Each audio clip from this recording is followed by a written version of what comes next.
Nintendo. At least during the aggressive marketing of the 4th generation console wars would have you believe while you wait for your favorite cartoon to come back a few minutes later. There's no denying just how determined Sega was at winning the 4th generation of console gaming, but they also wanted to dominate the handheld scene, which was occupied by Nintendo's Game Boy since 1989. And the Game Boy showed no signs of slowing down, even with the Game Gear's promising 1992 release.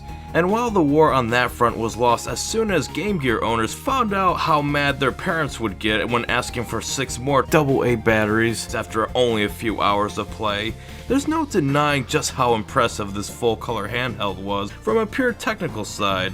Boasting 8-bit graphics with a 4096 color palette, which would simultaneously show 32 of said colors on screen, the Game Gear really was an impressive piece of tech, even if the actual portable aspect of it in terms of battery life was kind of an afterthought. And the marketing was incredibly aggressive because with the Game Gear's commercials, it just wasn't enough for them to promote the positives of having a Sega Game Gear and just let the full-color games advertise themselves. No, they wanted the Game Boy to fail.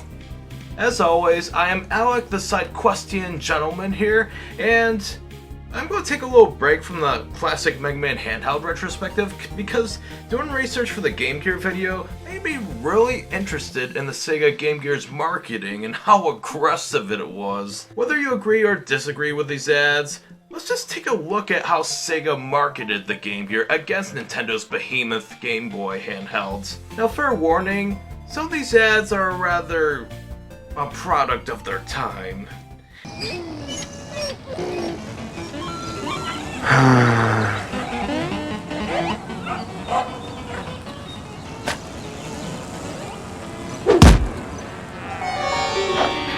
Whoa.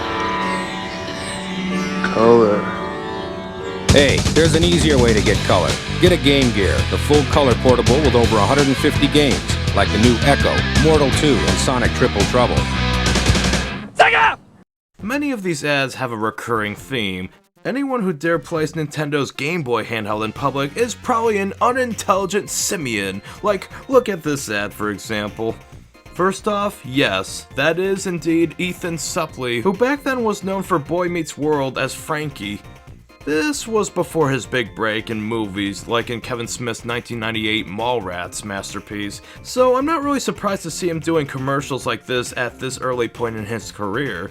They must pay well if it's for the Sega Game Gear. Anyways, he's playing Super Mario Land 2 on the Game Boy, and the most unrealistic part of this commercial is how he's just bored of it and yearns for it to be in color, to the point of giving himself a freaking concussion with a stiff, dead squirrel that he just found lying on the ground, causing visual distortions that generate color. What? What the f- Damn, dude. Do you need me to, like, call an ambulance or something?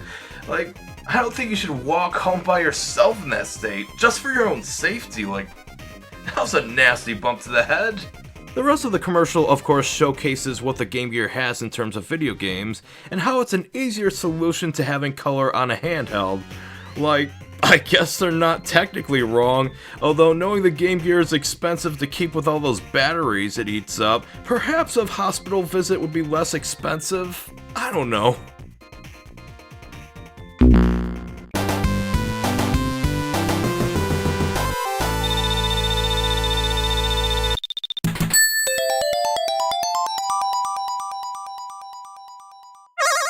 And the ads don't get less condescending to Game Boy owners than that. No, that is only the tip of the iceberg. Some people are content to be entertained by simple one-color electronics. Somehow these people have just never heard of Game Gear, the multicolor portable from Sega with tons of new titles.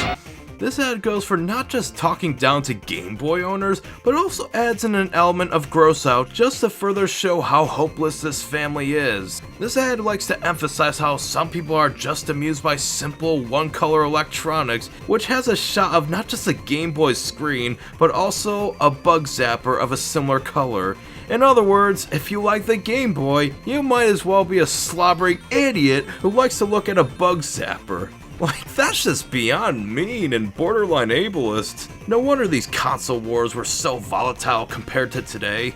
And after a brief showcase of the Game Gear library, as we see at the second half of these commercials, it concluded that Yeah, some people are like that. But then some people like to eat pickled pork lips. oh, gross! That's just nasty! Like, oh man! And yes, viewers who are not from America, pickled pork lips are real. They are a common snack delicacy found in the South, and you can actually buy a jar of them off Amazon. But my yuppie upstate New York ass is just staying the hell away from that. Like, oh, gross! It doesn't even look appealing, and the texture's probably even worse. And the last commercial that has an element of insulting the Game Boy owners doesn't even feature a human. No. If you were colorblind and had an IQ less than 12, then you wouldn't care which portable you had. Of course, you wouldn't care if you drank from the toilet either. This commercial, I think, is funny because it compares liking the Game Boy to being a colorblind dog who doesn't care that they're drinking from the toilet bowl. Like, that is admittedly a good roast, even though being colorblind is not seeing the world in black and white. It's nothing like that. This ad really likes to emphasize how the Game Boy's spinach-tinted colorless games are a detriment as opposed to the full-color Game Gear. And I'm not going to lie, these three featured ads do a good job showing various full-color games, especially the ones that make the most out of the Game Gear hardware. But by insulting Game Boy owners, this marketing seems to be targeting either A, Sega console owners interested in getting a Game Gear handheld already, or B, those on the fence of whether to get the Game Boy handheld or Game Gear handheld. But it doesn't really go for the possible C group, being those who already own a Game Boy to potentially buy a Game Gear, unless they really bought into the jokes at their expense. I'm sure there were folks like that back then who were that insecure, but I would like to think most people have their pride. And that's probably the biggest flaw with these three commercials. It's better to take down the opposing product itself rather than making crude jokes at said product customers' expense.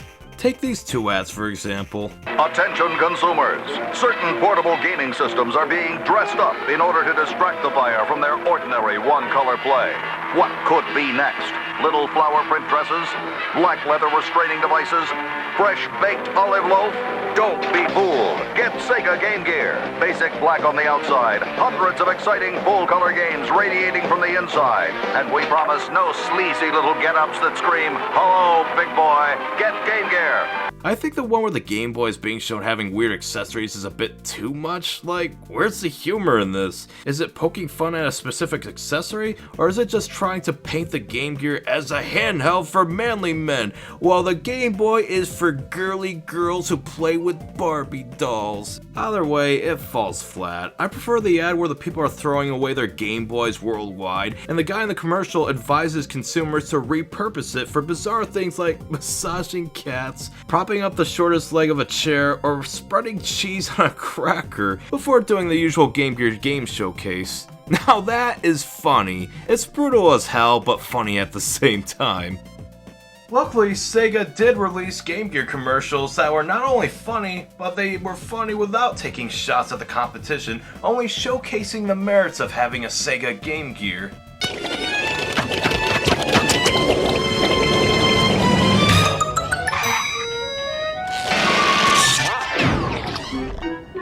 Hey man, get portable. Get a Game Gear Supersonic Sports Pack, a color portable Game Gear, carrying case, and 2 hit games. Sonic 2, and the Majors Pro Baseball. Whoa, you even save $50. Coffee? Tea? This one ad features a long extension cord attached to an airplane and then cuts to a guy playing his Sega Genesis on a CRT TV right in front of his seat until the power goes out after being unplugged, with the next kid to him shrugging, and then the ad showcases the Supersonic Sports Pack. I'm not gonna lie, that portable case looks real neat, even though it features the absolute worst version of the already terrible Sonic 2 8-bit, and some baseball game I'll likely never play. I'm sorry, but I just was never that into sports games. They're probably my least favorite genre of video games. Not saying they're bad or anything, but unless it's Mario Superstar Baseball, I couldn't be less interested. There's also this 1992 ad featuring a With the Times grandpa and his windbag grandson talking about the good old days, while grandpa's just having fun with his Game Gear. I'll tell you some old stories, Grandpa. No way, dude! I'm having a most radically bodacious experience with this Sega Game Gear. Remember old Birdie? Wow! Check this atypical color screen, man. Filthy graphics and a free game. Wicked. Oh, those were the days. You could turn it into TV. Wow, excellent, with headphones. Party on! Grandpa. The grandfather is distracted playing Sonic 1 Game Gear, belting out paragraphs 90s slang terminology in just a few seconds. Christ, this grandpa's cooler than my sorry millennial ass. The ad also showcases the TV antenna add-on that somehow gives it picture-perfect clarity in the middle of nowhere. Yeah, I'm not buying that. And also, he's not even playing the Game Gear version of Sonic 1 8-bit. Nope, look at the aspect ratio. That is clearly the Master System version. Oh, and he's on Jungle Zone, yet this 8-bit Game Gear is somehow using its limited sound hardware to identically produce the Genesis version of Green Hill Zone. Yeah, that's just blatant false advertising, but it's still a funny commercial because the actor who plays the grandpa just sells the excitement. The Sega Game Gear's advertising never failed to show exactly what this handheld was capable of, and it's frankly a real shame that it didn't succeed as well as it could have. Despite some aggressive marketing and a plethora of spin-off titles from their flagship Sonic franchise on the Game Gear, the handheld only sold about 10 million units compared to the Nintendo Game Boy, which sold over 100 million units, and Sega eventually withdrew support for it worldwide in 1997, and had some third-party distributor carry it just for a few more years. But despite the failure to truly rival Nintendo in terms of sales on the handheld front, I must give credit where credit is due. It did become a part of 90s culture. Hell, sometimes I'm pleasantly surprised when watching something old like a TV show or music video and see one of the characters playing a Game Gear as opposed to a Game Boy. Some could say that's just product placement, but I don't know. U2's music video for their song Stay Far Away So Close has the Game Gear make a very brief cameo as just a mere set piece for only a few seconds, so I seriously have doubts as to whether that product placement was paid for by Sega, especially because the music video has mostly nothing to do with it at all. So if I can spot the Game Gear in various media from the 90s, the Game Gear did at least serve as part of the culture of the time. While not the first full-color handheld, as the Atari Lynx and Turbo Express predate it by a few years, it seems to be the only non-Game Boy handheld from the 90s that is still fondly remembered by older millennials and Gen Xers that dominate the retro gaming populace, even if most prefer the Game Boy, myself included.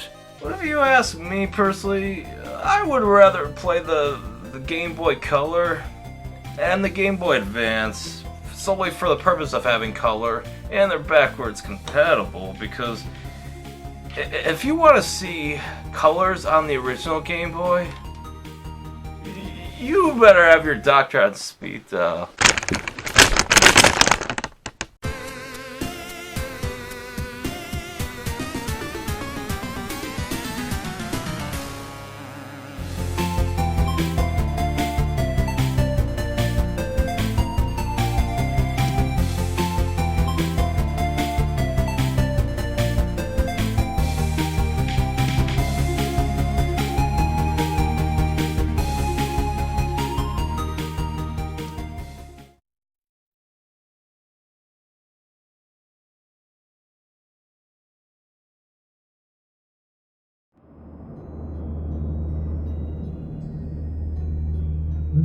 I gotta say, I'm loving the new apartment. The landlord is pretty decent, same amount of rent as usual, and it's pretty comfortable. There's slightly more space, and I feel like it's just a better background for my videos in general. It also helps that this outer reality is far away from Side-Question Empire jurisdiction, so I won't have any skulls knocking on my door anytime soon, as long as they don't find me. Speaking of which, I'm going to need you to install the new warp blockers. These old ones are from 2016. They will not do at all. Please, send someone as soon as possible. I'll meet them in the neutral zone. Excellent work, SideQuest aside. Shape-shifting into a warp blocker installer was a very clever idea, and it's a good thing you took care of the real one when he almost found out what you were up to. And among the 37 bugged apartments, This suspect seems to match the Psyquestian gentleman we are looking for. Abel, get the explosive ready. It's time you pay our friend a visit.